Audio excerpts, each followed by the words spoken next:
Olá pessoal, no programa número 4, onde nós estamos tratando de assuntos de cirurgia plástica, da saúde humana, o Dr. Rubem Penteado vai falar sobre mamoplastia e em que situação que essa cirurgia deve ser empregada.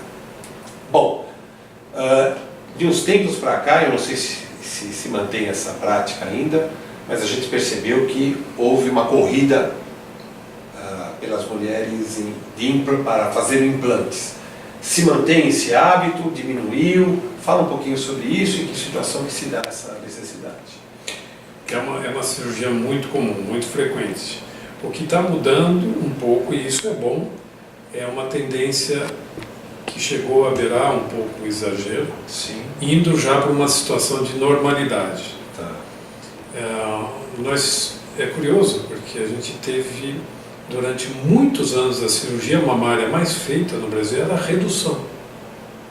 Disparadamente. Quando isso, mais ou menos? Até uns 15, 20 anos atrás. Ah, certo. Era a redução das mamas, Sim. a mulher ela sonhava em ter peitos, mamas pequenas. Pequenas. Mesmo, mas isso porque ela havia envelhecido, alguma coisa, gerava flacidez ou não? Em Não, várias mesmo situações. em várias situações. Queria ter mamas pequenas. A tendência, ou vamos dizer assim, a preferência feminina era por mamas pequenas. Sim. Depois de uns tempos para cá, a gente não sabe exatamente quanto tempo ou porquê, mas muita influência de mídia, lógico, mudou esse pensamento para um desejo de mamas maiores. Sim. Então aí houve um incremento muito grande das cirurgias de aumento, da mamoplastia de aumento, Sim. diferente da mamoplastia redutora. Então isso tem sido visto muito, mas houve um período em que havia uma tendência ao exagero, havia uma tendência ao comparativo entre a amiga, a irmã ou a artista. Eu quero um peito assim, um colo assado. Sim. E a gente tinha que segurar muitas vezes a expectativa. O ímpeto do paciente. Isso está voltando para um índice de maior normalidade, é isso que você está querendo dizer? Então, para você ter uma ideia, até a década de 90, mais ou menos, o número mágico de prótese era 175 ml, que é um tamanho hoje considerado absurdamente pequeno. Eu vi que você tem isso aqui é uma prótese mamária. Tá. De 375 ml. 375? Tá pegando legal, Matheus? Tá pegando. Que a gente considera de um tamanho bem razoável. Razoável para grande. Mas você quer dizer que tem mulheres que, além do seio que ela já tinha, ela inseria isso dentro? Isso na época do exagero, vamos dizer assim. O número passou mágico. Mais pedido, desejado.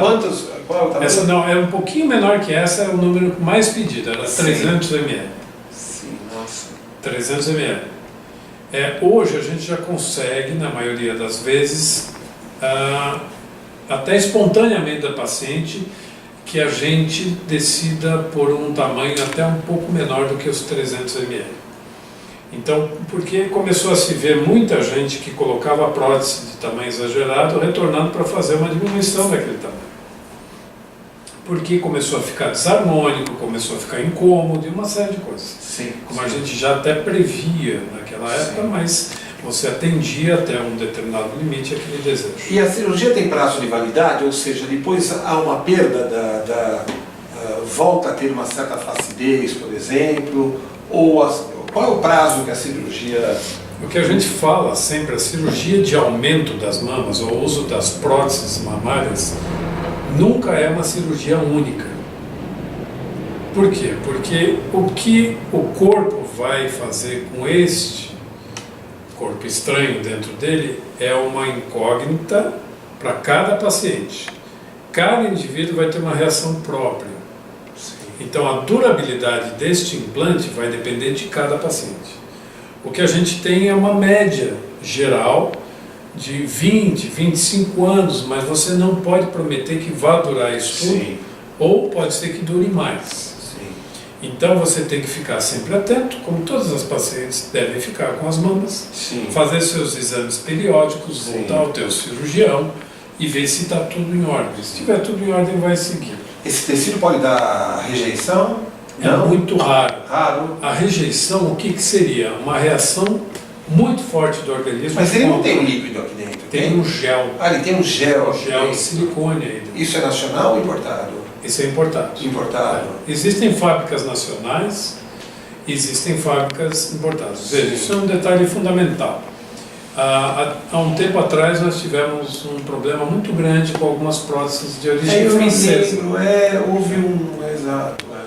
Infelizmente, não é só no Brasil, existem bons e maus profissionais, empresários e assim por diante. Aquela fábrica modificou o gel interno da prótese de silicone sem uma autorização das autoridades competentes, Puxa. provavelmente visando um lucro maior. Sim. Isso foi descoberto, então lançou-se um alarme, porque você não sabia mais o que você estava implantando nas pacientes. Houve um recall, vamos dizer assim, e muitas pacientes trocaram essas próteses e não houve grandes E o cirurgião sabe a marca que ele colocou por Sabe. paciente? Quer dizer, quando você faz a cirurgia, você sabe... escolhe.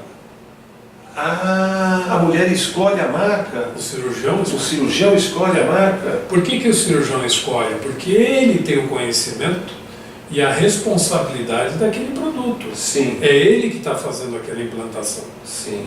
Né? A paciente pode até escolher ou opinar entre uma marca e outra de preferência daquele cirurgião, mas ela não pode impor a marca de preferência exclusiva dela, Sim. porque a responsabilidade é dele. Ele não pode transferir aquela responsabilidade para o paciente. Lógico. Existem diversas marcas no Brasil. Todas elas, ou muitas delas, a maioria delas, com registro na vigilância sanitária.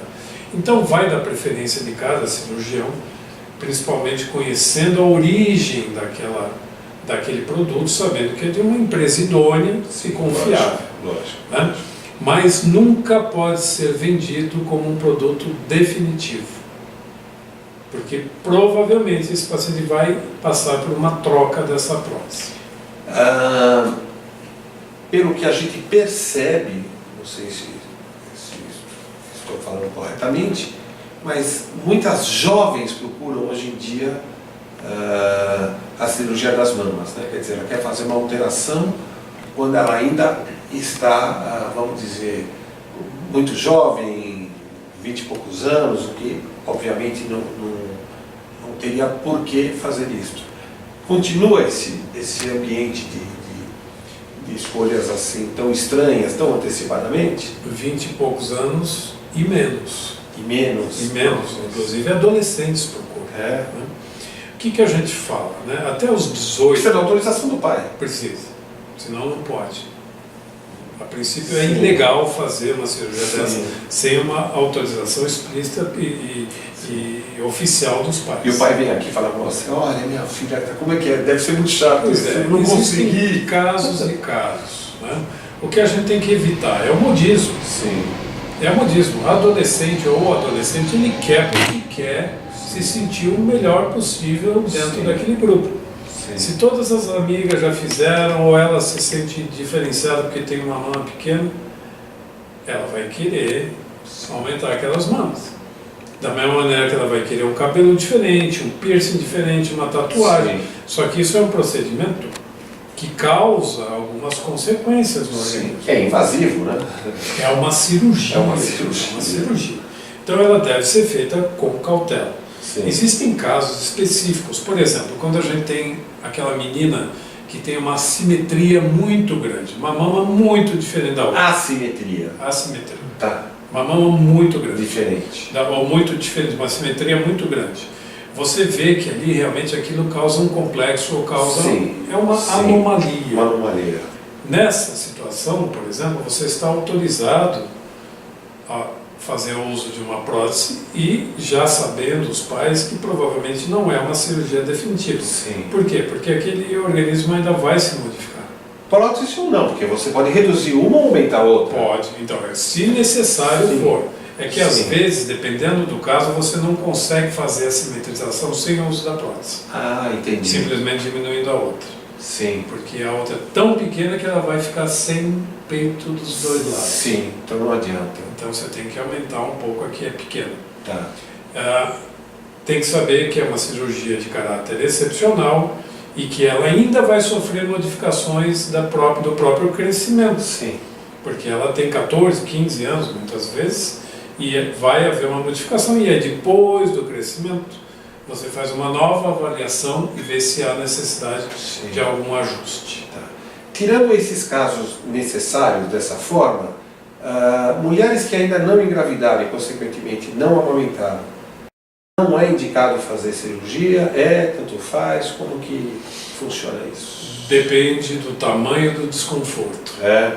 Então é muito comum mulheres de 20 e poucos anos virem com desconforto, ou mama muito grande, mamas muito caídas ou mamas muito pequenas.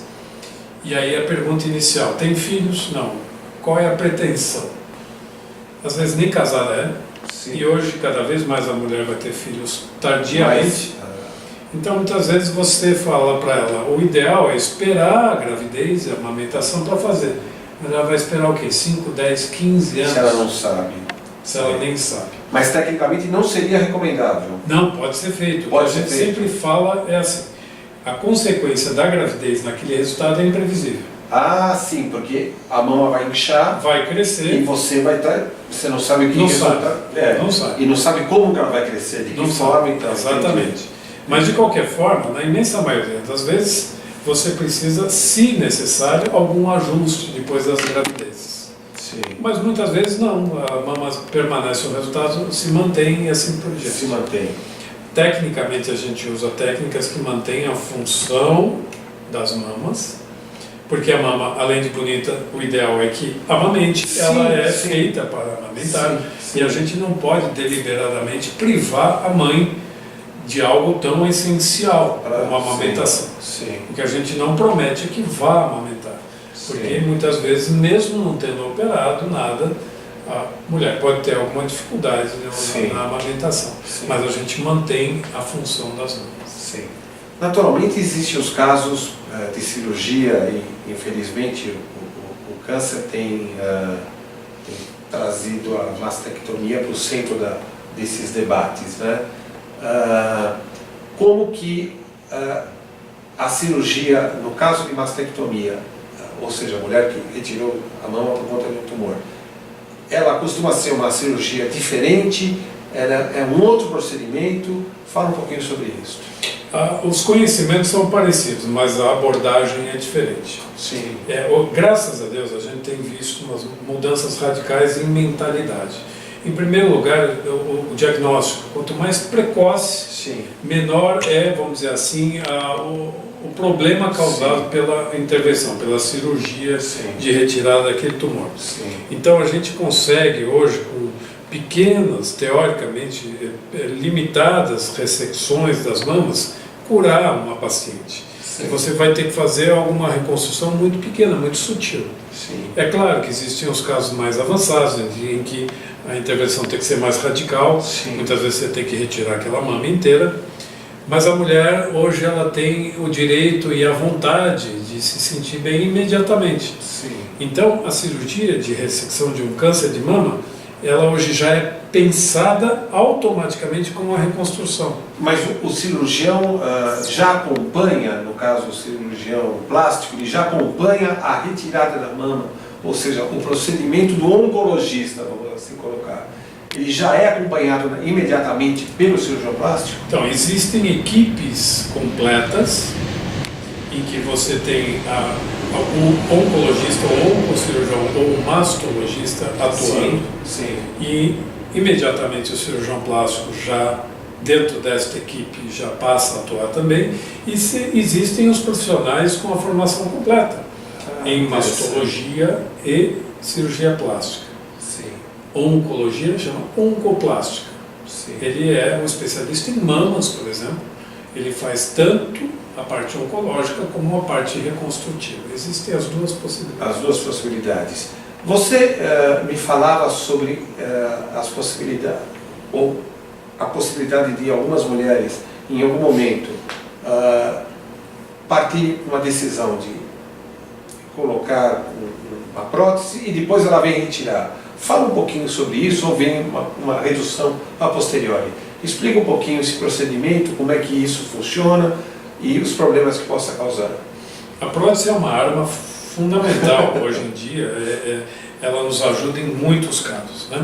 O que a gente tem a obrigação é de explicar as consequências do uso da prótese, sem dúvida. Não é algo absolutamente inerte, não é. Então a gente hoje pode fazer um simples aumento das mamas, que é o mais conhecido para o uso das próteses, mas também existem as plásticas mamárias associadas ao uso da prótese e até as reduções associadas ao uso de prótese. Mas como assim? Redução com o uso de prótese. Muitas vezes você faz uma redução mamária, mas o resultado final daquela cirurgia não é exatamente o que aquela paciente espera. Porque o tipo de tecido que ela tem, o tipo de pele que ela tem, não permite que você faça uma remodelação tão adequada daquela mama, na redução. Sim. Então, às vezes, você faz uma redução e utiliza uma prótese para dar forma àquela mama, dependendo de qual é a expectativa da paciente. Então, a gente mostra as duas possibilidades. O que a gente fala sempre, mais uma vez, é que o uso da prótese provavelmente não é definitivo, ela terá em algum momento que ser substituída. E além disso, é lógico, você tem que tomar alguns cuidados a mais. Então você vai fazer os teus exames naturalmente. Se você tiver alguma alteração das mamas em algum dos exames ou no autoexame, você tem que retornar ao cirurgião plástico ou ao ginecologista para ver se isso está ou não relacionado à presença das próteses. Que a gente tem visto, e é uma cirurgia que vai ser muito feita em um prazo não tão longo, são os pacientes retornando do uso da prótese por muitos anos, retornando e pedindo para realmente retirar a prótese ou colocar uma prótese menor. Porque mudou a expectativa, ela agora passa a ter outras preocupações, aquele uso daquela prótese deixou de ser uma prioridade e assim por diante. Então a nossa função é saber usar e saber retirar. Ok. Rubem, gostei muito, tenho certeza que o nosso público também curtiu, né? Eu volto em outubro para a gente falar um pouquinho do Outubro Rosa aqui na sua clínica, que é um momento muito importante no tratamento de prevenção de câncer, e espero poder contar com as suas informações mais uma vez. Será um prazer. Obrigado mesmo, adorei, tá? Obrigado a todos. Até mais. Tchau, pessoal.